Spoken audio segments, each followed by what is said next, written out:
નમસ્કાર વિદ્યાર્થી મિત્રો, સ્વાગત છે તમારું આપણે સૌની સહિયારી યુટ્યુબ ચેનલ ઉપર। આજે ખાસ કરી આપણે મળ્યા છે ગુજરાત પોલીસ પરીક્ષાની જે તારીખ છે એના બાબતે જે આપણે માહિતી મળી છે।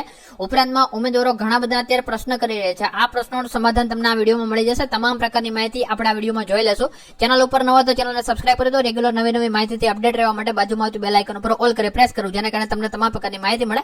સાથે સાથે તમે આપણી સાથે ટેલિગ્રામ ઉપર જોડાઈ શકો છો। ટેલિગ્રામનું નામ છે Trick03, જેની લિંક તમને વિડીયો ડિસ્ક્રિપ્શનમાં મળી જશે। બાકી ડાયરેક્ટ માટે ટેલિગ્રામમાં Trick03 સર્ચ કરી લેવું। કોન્સ્ટેબલ પરીક્ષા તારીખમાં ફેરફાર થશે। બીજી વાત છે નવી પરીક્ષા તારીખ કઈ હશે? ચૂંટણી છે તો પરીક્ષા આવશે। જૂન મહિનામાં વેકેશન 15 તારીખ પછી ખુલે છે, તો શાળાઓમાં તો પરીક્ષાની વ્યવસ્થા કઈ રીતે? તો મિત્રો આજે તમારા પ્રશ્નો પૂછાય છે, તો આ પ્રશ્ન વિશે એક પછી એક ક્રમશઃ આપણે વાત કરીએ છીએ। કોન્સ્ટેબલ પરીક્ષા તારીખમાં ફેરફાર થશે। જે છે 2 દિવસથી એક જોર પકડાતું હતું કે ભાઈ અત્યારે જે છે એ યુદ્ધની પરિસ્થિતિ છે, તો યુદ્ધની પરિસ્થિતિમાં શું આ વસ્તુ શક્ય થઈ શકે?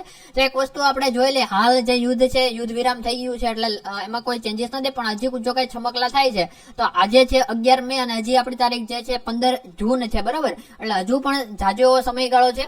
બીજી વાત કરીએ કે ભાઈ નવી પરીક્ષાની તારીખ, તો નવી પરીક્ષાની તારીખ ત્યારે આવશે કે જો જૂની જે તારીખ છે એમાં ફેરફાર થાય તો। બીજી વસ્તુ કે જે અગાઉ એક લેટર આપણે ફર્યો હતો, જે ઓફિશિયલ જે હતું, આપણે કીધું હતું જે કોન્ફિડેન્શિયલ માહિતી છે, બરોબર, જે છે એ કે ભાઈ પરીક્ષા ફાળવણીના કેન્દ્રની વાત કરેલી છે, એમાં 15 તારીખ લખેલો હતો।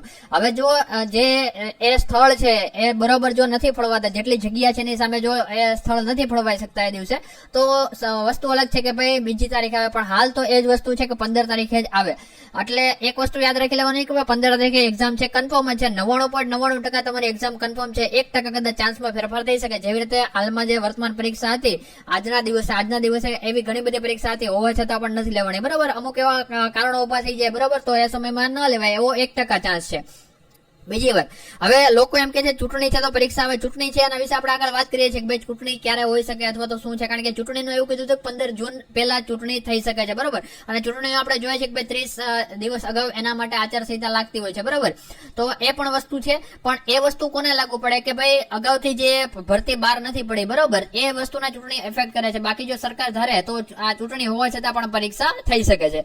બીજી વસ્તુ, જૂન મહિનામાં વેકેશન છે, 15 તારીખ પછી ખુલે છે, 15 જૂન પછી, તો એવું પણ જે છે એ જે કહેવાય ને કે ભાઈ ઓફિસ સ્ટાફ છે ત્યાં કામ કરતો હોય છે, બરોબર? એટલે એની પાસે જે પ્રિન્સિપાલ હોય, એના જે સાહેબ હોય, બરોબર, એ લોકો કામ કરતા હોય છે સ્કૂલમાં। એટલે એ વસ્તુ એવું નથી કે ભાઈ 15 તારીખે ખુલે છે કોને? તો ભાઈ વિદ્યાર્થીને, બરોબર? બાકી સ્ટાફ છે તો એને જે છે સરકારની ગાઈડલાઈન પ્રમાણે હાજર થવાનું હોય। બાકી અત્યારની જે સ્કૂલ છે એ વેકેશનમાં પણ ચાલુ રહેતી હોય છે, બરોબર? જે આપણે કહેવાય ને જે એડમિન સ્ટાફ હોય એને થોડા દિવસની જ રજા હોય છે, બાકી એમને જે છે સ્કૂલ છે એ ચાલુ રહેતી હોય છે। એટલે એ આપણે વિચારવાનું નથી, એ સરકાર જે છે એ ભરતી બોર્ડના અધ્યક્ષ છે પોતપોતાનું કામ કરતા જ હોય છે, બરોબર? એટલે પરીક્ષાની વ્યવસ્થા તો થઈ જશે।